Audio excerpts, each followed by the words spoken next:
mais volta, né? Eu tô aprovado. Não tô? Eles não podem mudar de ideia mais.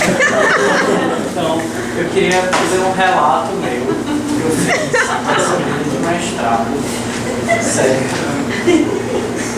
Peço desculpas para os doutores, mas além da graduação, fiz mestrado em fisioterapia.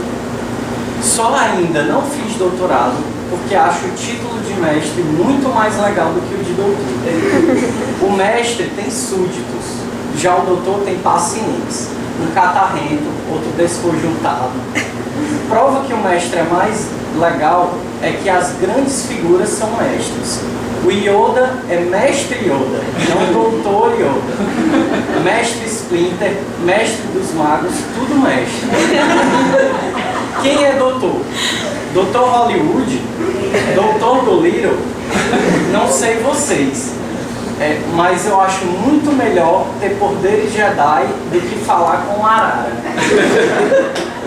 O título de mestre deveria vir depois do de doutor. Ou então vem mestre e deveria vir algo melhor, algo maior. Senhor Imperador do Universo Triunfal. Era um bom título para depois de mestre. Ou algo maior ainda. Brad Pitt. Brad Pitt é foda. Eu queria ter o título de Brad Pitt. Oi, o que você faz? Eu sou Brad Pitt em fisioterapia. A gente te espera na sua